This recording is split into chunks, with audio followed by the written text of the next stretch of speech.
to the opening edition of the Mint Build Business series. We're going to be talking through this series to a number of CEOs and business leaders, and really trying to get to how they're building their businesses, indeed rebuilding their businesses, and in some cases reimagining their businesses and architecting them to success for 2021 and beyond. Let's say for the next decade. What will it take for companies to keep winning in the market? What will be different? How is the post-COVID era, if I may call it that, fingers crossed, play out? We've been doing a ton of research on this in our Edge Insights practice. And what we found is that the digital transformation story in India has now evolved into business transformation. Companies are doing things fundamentally different and looking to build different capabilities. We see companies building platforms. On those platforms, they're creating ecosystems. Through those ecosystems, they're building partnerships and really reimagining operating and business models. And this is creating a whole different paradigm of competition, whole different levels of profitability, and completely new dimensions of growth. But at the core of all of this really is good old-fashioned leadership as the underlying pillar of success. And that leadership is leading to new types of corporate cultures that are enabling companies to not just embrace digital, but make it inherent in their philosophy, in their approach, in the way of doing business. So for the opening episode today, I couldn't be luckier than to have two leaders who are leading, dare I say, rocket ship companies, but who are also folks who've actually lived in different types of ecosystems, both on the buy side and the sell side, and who've seen the world from both sides, as consumers of technology and now as business leaders in the tech industry itself.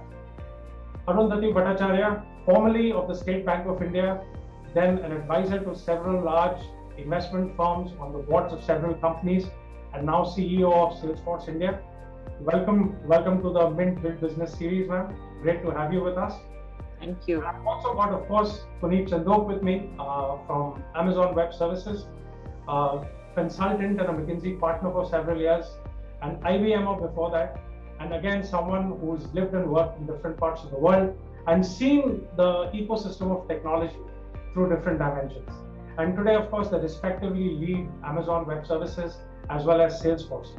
And who could be better to tell us a little bit about what's happening as the world moves from digital transformation to business transformation? Arundhati, if I may start with you, ma'am. How is the world looking from your perspective? It's looking pretty challenging, but of course, it's also looking full of opportunities. I think one of the things that the CEOs have really and truly now understood is that, this is a different world where there are two or three things that have become absolutely important. The first, I would say, is, they have understood that it is a world where you should be able to work from anywhere. The second thing that I think they also have realized is that they need to own their customers. The customers really have to be owned and have to be available omni-channel. That is, the connect with them has to be made omni-channel. And the third and the last thing I think that they realize very much is the need for agility and nimbleness, the ability to change tracks very, very quickly. Because if you remember, when the first shutdown happened, many people either had to close down because they didn't have the ability to go remote, but the ones that kept operating were the ones that were able to go remote within such a short period of time. So I think these three realizations are there with almost 100% of the CEOs. And what these three realizations in turn are driving is the need for not only digital transformation, but as you say, business transformation. How do they transform their business so as to be able to cater to these three needs? How interesting. Puneet, work from anywhere, really drive a digital culture. What's the experience been at Amazon Web Services, both within the organization and of course, when you're working with your customer? First of all, Jaideep and Arundhati, thrilled to be here. Thank you for having me. It's also a special conversation, Arundhati, because AWS and Salesforce have a global partnership for the last many years. And last month, we announced an expansion to make it even easier for our customers to work together, both with AWS and Salesforce. So delighted to be here. I agree with the point, Jaideep, you made and then Arundhati made, right? And you said things are fundamentally different. Arundhati spoke about omni-channel customers, owning the customers, work from anywhere, agility. I think just to add to this, there are three things that at least I'm picking up as I talk to CEOs and leaders in India. I think the first is, I think CEOs and leaders in India have realized that technology and cloud react well to uncertainty. Right? COVID was a bit of a dress rehearsal for the new world that we're entering, which is going to be more dynamic and volatile than ever. And in this world, technology and cloud is a friend that you need, right? You don't want to be carrying technical debt that'll slow you down. And to Arundhati's point, I think people have also realized that digital transformation or business transformation with a start and a finish line doesn't make sense. It's a way of life. You have to constantly invent and reinvent, right? So it's not a project, it's not an initiative, it's a way of life. I think the other thing that's changed is, and I call this speed is the new cost, which is conversations on digital are now becoming very real. And we are seeing urgency like never before, right? Digital ideas used to be post-its and then pilots, but now it's become a question of survival, right? And digital roadmaps are being built in months and weeks, and it's really heartening to see that. And then the last thing is what you said, Jaideep, which is there's a realization that digital transformation is mostly about leadership, not about technology. The biggest challenge, for example, the biggest challenge on moving to the cloud is not technology, right? I mean, AWS has more services to build pretty much any application and run any application on the cloud. I think the challenge is resistance to change. The challenge is the fear of the unknown. And that's where leadership really comes in, right? And the difference between organizations that are able to do it and the organizations that are slower is leadership commitment, culture, focus on customers, to Arundhati's point, and then constantly thinking about speed and experimenting. I think that's what's making the difference. Puneet, I was just reading a McKinsey study that says that while 80% of businesses have undertaken digital transformation, only 3% have finished it. And they are saying that 3% are the 3% who are led by CEOs who are passionately involved in this and fully committed to that digital transformation. So what you're saying about the CEO's role, the importance of that, I fully agree with that. I couldn't agree more with you, Arundhati, which is that it goes back to leadership commitment. It goes back to building a culture where, because a lot of these technologies are also new, right? So this is not like it's not like buying technology 20 years ago.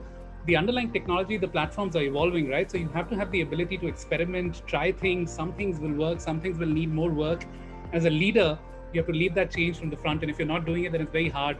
Then you're just fighting gravity and dipping your toes in water, and it's very hard to get anything done, as you know. So let me just kind of peel the covers back a little bit on this. Right? So it's I think we'll all violently agree, and I'm sure most of our viewers will agree, that leadership is at the core. But Arundhati, if I may turn to you again to start, how does this actually manifest? So when you talk about the leaders being intrinsically involved, so when you think about your own organization, and indeed when you're working with so many clients and customers that Salesforce has, and indeed put on your previous hat as well, what is it that you would do, and what would you advise some of our viewers? So let's say the top 2 or 3 things that you do to make sure that the message that there is no plan B, that this is a way of life, goes through right to the frontline workers from the bottom. So, I think one of the biggest things that we need is complete buy-in. And getting that buy-in is always not very easy, because if I go back to my earlier organization, it's easier to give examples there. When I first talked about the digital agenda, a lot of people came to me and said that we already have internet banking and mobile banking. What is the digital agenda that you're talking about? What's different about digital?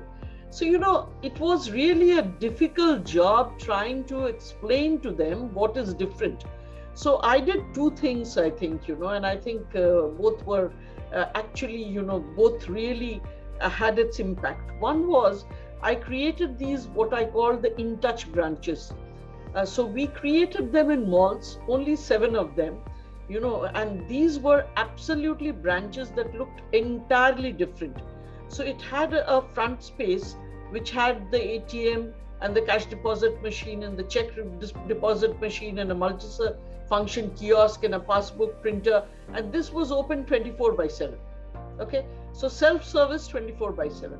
If you go inside, there were very large screens, and on those screens you could play around, with wanting a car loan, wanting a housing loan. Say you want a car loan, it'll ask you whether you want a used car or a new car, it'll ask you for the budget, it'll show you all the models within that budget, and thereafter, it'll tell you what the manufacturer is saying about it, what social media is saying about it, and you can really dig in deep. And then it'll ask you that if you really want to get this, do you think you need a loan? If you need a loan, again, a few questions, 5 or 6 questions, and it will then tell you what's your eligibility.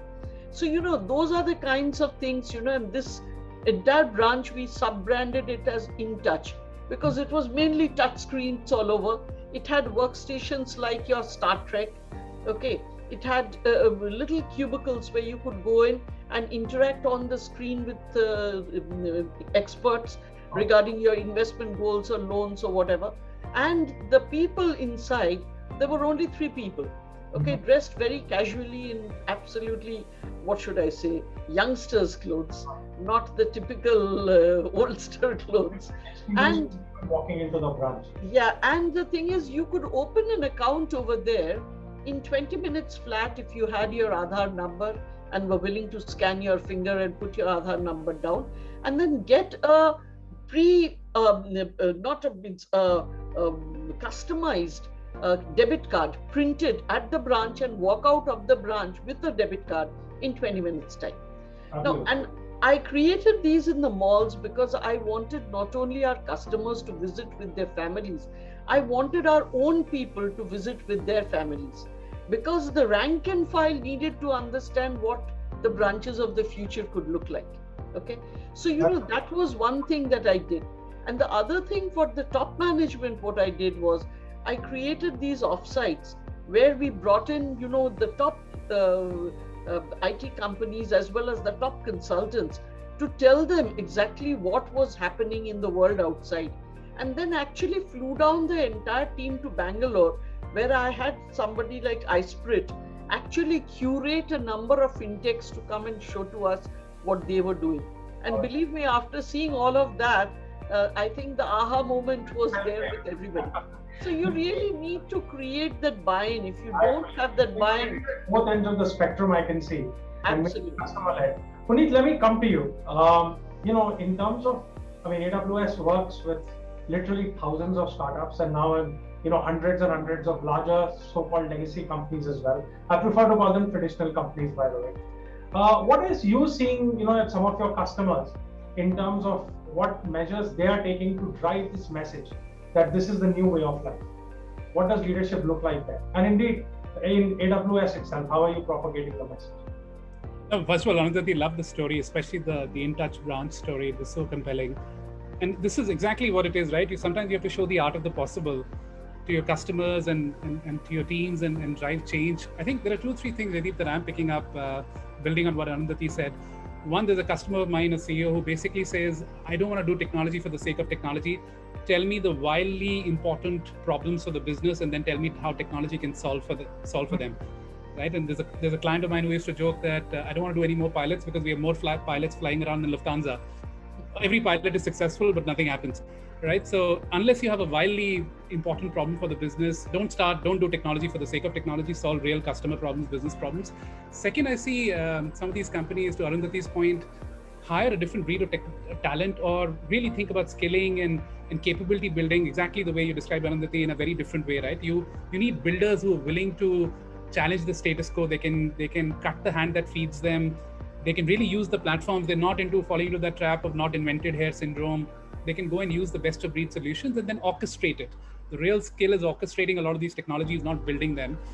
And then third is, I think, just the culture of experimentation, right? If you're afraid of failure, then this world will be difficult for you, and you have to lead from the front, and you have to allow some of those things, right? So at AWS, Jaideep, just to give you an example, we're India's most comprehensive, broadly adopted cloud platform with hundreds of thousands of customers, which are startups, digital businesses, enterprises, SMBs.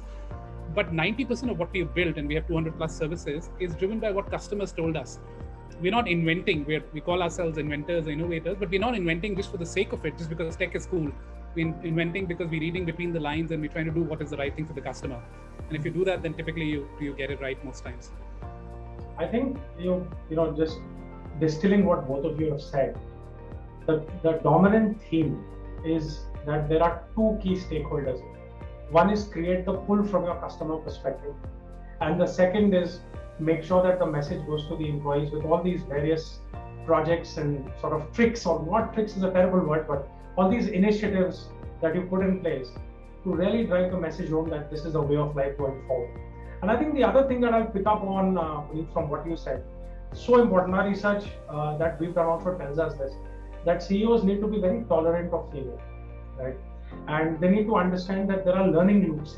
When we talk about failure, the other side of the coin is the learning loop. So how do we keep improving? Which brings me to the final chapter of my talk today, or my line of questioning, as it were. This whole notion of failure has been taboo in corporate, right?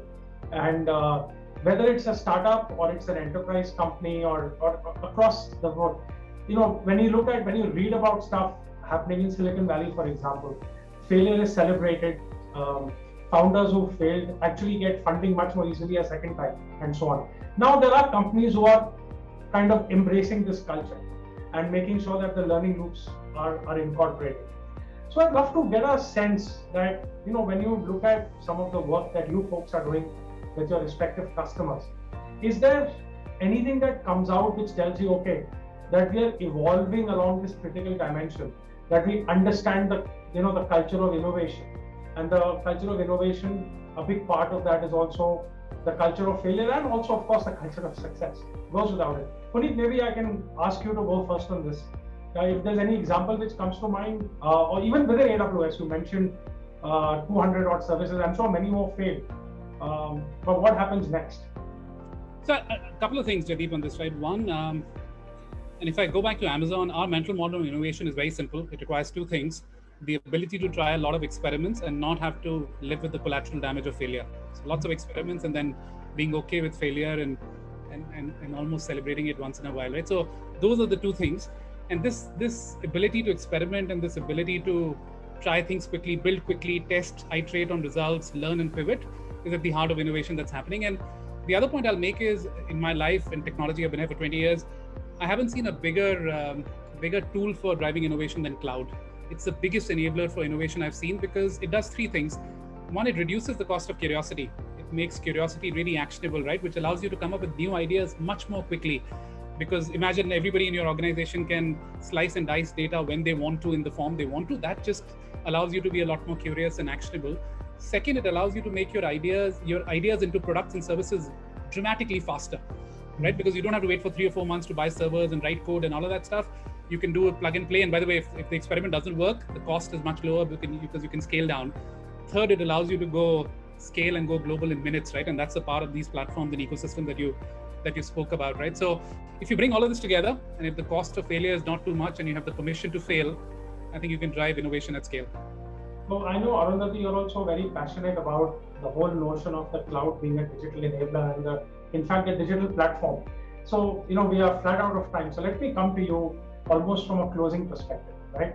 So I'm sure you agree with what Puneet says, but there's also the dimension of regulation, data management, privacy.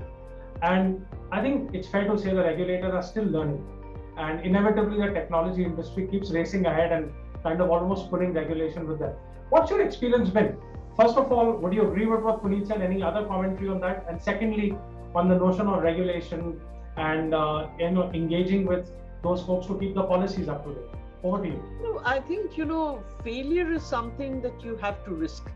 When I talked about the 7 branches, for instance, we didn't roll out more than 7 because we found they were expensive and they weren't making that much of money.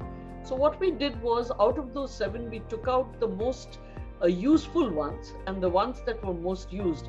And the subsequent branches were much smaller, but they rolled out the initiatives that were really useful. And therefore, those were far more profitable. So you've got to test things out. You've got to fail fast and recover fast and go ahead again quickly. But in respect of the cloud, I fully agree with what Puneet says. Cloud gives you an ability to be elastic about your business. You can scale up, you can scale down. It gives you the agility and the nimbleness to be able to, pivot very, very quickly. And that, I think, is very important. Now, what has happened in regulation? I am not saying that regulation is very far behind. Regulators are nowhere saying don't use cloud. Okay, but regulators being regulators, they are not going to mandate cloud usage either. Okay, they will say that, yeah, go ahead with cloud, but be secure. Now, once you say that, you need the risk appetite of the CEO to say, fine, regulation isn't stopping me, so let me take that risk and see what happens. And that is very important, and that is where I find that, at least in India, and especially I will say in the public space, that is the state-owned enterprises, the PSUs, the PSBs, I find that the risk appetite is not big enough. I think, there they need to really go out and experiment and understand what is it that cloud gives you. The notions that they have about the security of cloud is really, about 7-8 years old. Since then, things have really, really progressed. Frankly speaking, if you have on-prem, all that you're doing is really ensuring the physical security. The logical security is still at risk. And not only that, in respect of the cloud, say for instance AWS manages the data of hundreds and thousands of clients. So they actually monitor the entire world to see if there are any incidents happening anywhere. And any incident will automatically trigger a response from them to make sure that their cloud doesn't get impacted the same way. You can't do that for on-prem. It's impossible to monitor every global incident. And therefore, overall, if you look at it, the amount that goes into creating the security layers on the cloud today is far more than what you can do on-prem.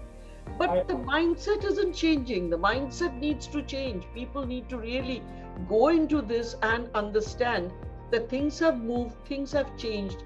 They need to apply themselves to see what are the changes and then take calls. Wonderful. I think many conversations that I've also had with CIOs, I've always said to them that if you believe that your security is better than that of any of the tech hyperscalers or the tech giants, then that's a very, very bold statement to make, right? And I said, even if you have this whole notion of physical security, go and visit the data center locations, go and visit the points of presence. You will feel much more at peace. But I think, as you rightly say, a lot of it is about mindset. So you can't really address an emotion with logic. So over time, hopefully, it'll fade away. Both of you have given us some really good food for thought. The notion of the CEO as the digital leader, driving change from the perspective of making the digital manifestation of the business visible to customers, to opening up the digital manifestation of the business to the frontline team members, associates, employees, and I dare say, I'll add my own thing to that, your partners, right, your distribution partners and so on. And then, of course, both of you spoke about how you make it visible also to the board members and the senior leadership, where I dare say the resistance traditionally has been the most. And I dare say in India, at least, has been a function of age to some extent, though now, of course, it's falling away. I think it's fair to say as we close that, tragic as the whole, last 18 months have been as a public healthcare crisis, one of the very faint silver linings has been that it has triggered a modernization of business across the world. And talking about it from an India perspective, both of you talk about work from anywhere, the ability to engage customers and consumers digitally, the boom in e-commerce, all of these things in a sense have been a good outcome. Though I'm sure we would have gotten there anyway without this horrible toll that COVID has extracted of society. And I think the takeaway that I have, and I'm sure many of our viewers have, is that while all of this newfangled technology will keep evolving, good old leadership and driving corporate culture is still at the heart of business success. Arundhati Bhattacharya, thank you very much. Puneet Chindok, thank you very, very much. It's been a real pleasure talking to both of you today, and I really appreciate your time. And with that, we conclude the first episode of the Mint Build Business series and look forward to welcoming you for many, many more. Thank you. Thank you, Jaideep, and thank you, Arundhati. Thank you. Really thank enjoyed you. the conversation. Thank you. Fascinating discussion. Thank you.